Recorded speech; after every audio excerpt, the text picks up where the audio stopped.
Con la infografía ilustrada se pueden explicar, describir y analizar tangibles y por tanto serían descriptivos, ya sean reales o imaginarios, como en el caso del Gran Cristal de Duchamp, ¿no?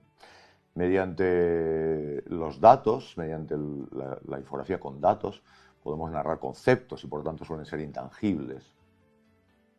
Y hacerlo mediante el uso del tiempo que contienen los datos, ¿no? Podemos narrar un concepto durante un espacio de tiempo, por ejemplo, la evolución del precio del oro en el último siglo. Ese es exactamente el tipo de historias que a mí me interesaban narrar, con la diferencia, con la salvedad no menor, de que el precio del oro a mí no me interesa. A mí lo que me interesaba son las verdades subjetivas, las verdades personales, los valores propios, y el oro no sería el caso. Por ejemplo, me interesaría mucho más la sexualidad, ¿no? Esta imagen que estáis viendo, de apariencia abstracta, contiene información muy precisa, pues en ella están tipificadas todas las relaciones sexuales, la conducta sexual que tuve con mi pareja durante el año 2009. Junto con mi pareja tipificamos 9 tipos de relación sexual que teníamos, le dimos un color determinado a cada una de ellas, distribuí una base en 365 líneas negras, una para cada día del año, y a su vez subdividí cada una de esas líneas negras en 9 líneas más finas de color que se encendían o se coloreaban el día que habíamos tenido determinada práctica sexual. A veces me preguntan si creo que mis datos son relevantes para los demás o si hago esto para conocerme mejor a mí mismo. Sinceramente, no necesito hacer una infografía para saber si o para sentir si mi vida sexual es satisfactoria o no lo es. Sencillamente lo siento si lo es o no lo es, ¿no? Si creo que mis datos son relevantes para los demás, pues sinceramente tampoco creo que a nadie le interese mi vida sexual, ¿no? Esa no es la finalidad del trabajo. Yo creo que además el hecho de que a los demás no les interesa, porque no soy nadie, mi vida sexual, en este caso permite que el trabajo funcione en la línea en la que a mí me interesa, que es que el espectador haga suyos esos propios datos. Estoy utilizando mis datos porque soy la persona que tengo más a mano. Me serviría cualquier persona común, porque en ella se pueden ver reflejada cualquier otra persona.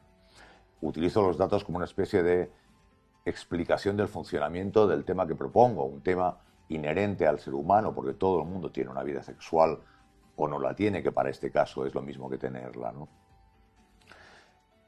Si en lugar de no ser una persona común, un desconocido, fuera, por ejemplo, la vida sexual de Brad Pitt con Angelina Jolie, el espectador estaría viendo precisamente eso y estaría buscando a lo mejor determinado tipo de conducta. Sin embargo, al ser de una persona anónima, de alguien irrelevante, permite que pongas tus propios datos en mi propuesta, ¿no?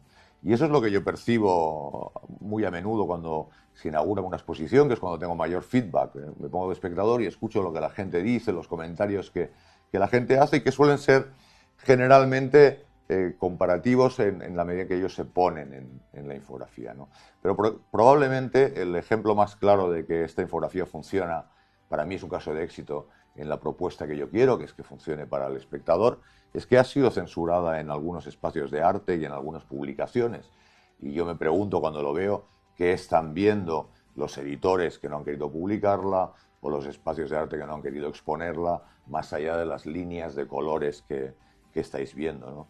Evidentemente estarán viendo otra cosa, quizás su propia vida sexual, o directamente estarán viendo pornografía, pero no son más que líneas de colores. Cuando el mayor de mis hijos tenía 7 años y por la noche yo vaciaba sus pequeños bolsillos de sus pantalones, me los encontraba siempre llenos de cualquier tipo de objeto, mejor dicho, de todo tipo de objeto, pero no cualquier objeto. Los vaciaba, los ponía sobre la lavadora y me quedaba mirándolos fascinado, ¿no? La verdad es que al principio le decía, no guardes esas cosas, ¿no? ¿Qué hace guardando un clip abierto, cuatro piedras romanas, un caramelo chupado, ¿no? Pero sinceramente empecé a tomarles cariño, empecé a verles una plástica. Al principio les tomaba unas Polaroids que guardaba y con el tiempo empecé a guardar los propios objetos y a clasificarlos en base a cuatro conceptos que eran juego, dulce, naturaleza y magia. Hice este ejercicio durante muchísimo tiempo, durante años. Guardé cajas enteras con los objetos que había guardado mi hijo en los bolsillos. Hasta que, sin saber por qué, acumulaba ese material, ¿no? Creo que es un ejercicio que hago muchas veces para poder hacer mis trabajos. Estoy guardando cosas durante años y al final de alguna manera florecen. En este caso fue una propuesta del Centro de Cultura Contemporánea de Barcelona, que iba a ser la exposición Big Bang Data, y me pidieron si podía producir una obra expresamente para esta exposición, ¿no? Y ahí fue donde recuperé esa idea, recuperé 6 meses de objetos que había guardado mi hijo en sus bolsillos y realicé esta gráfica en círculos concéntricos del interior al exterior, juego, dulce, naturaleza y magia. El resultado de ese trabajo creo que es una verdad concreta, es la verdad de mi hijo y la mía y de nuestra relación, ¿no? Una verdad además en la que otros se pueden ver reflejados, y yo lo podía apreciar en exposiciones de generalmente mujeres que cuando ven ese trabajo se sorprenden porque no es tan raro que los chicos, que los niños guarden cosas en los bolsillos, ¿no? Entonces, wow, se ha construido algo con los objetos mientras que yo los estoy tirando, ¿no? Se pueden entender fácilmente, ingresar de una manera sencilla a este contenido, ¿no? Y estos son el tipo de datos que a mí me interesan, los datos que pueden ser verdad, porque los datos que provienen del Big Data, del fenómeno moderno del Big Data, esos no pueden ser verdad. Si hay algo que esos datos no pueden ser, es verdad, porque son recogidos prescindiendo de la intermediación humana. En estos momentos mi teléfono móvil está mandando información precisa sobre lo que estoy haciendo y probablemente dentro de un mes yo no lo recuerde, pero queda registrado en la nube, ¿no? Donde estaba y qué estaba haciendo, ¿no? Sin la intermediación humana. Esos datos precisamente son los que yo digo no puede ser verdad, porque la verdad está construida de subjetividad en suma, de elementos culturales, de experiencias personales, de emociones, además de hechos. Eso permite que cada una de las personas, de cada uno de nosotros, tenga una verdad concreta. Hay que tenerle cierto miedo a la verdad, que tal cosa no existe. En letras mayúsculas, en nombre de la verdad en letras mayúsculas, los seres humanos somos capaces de hacer guerras.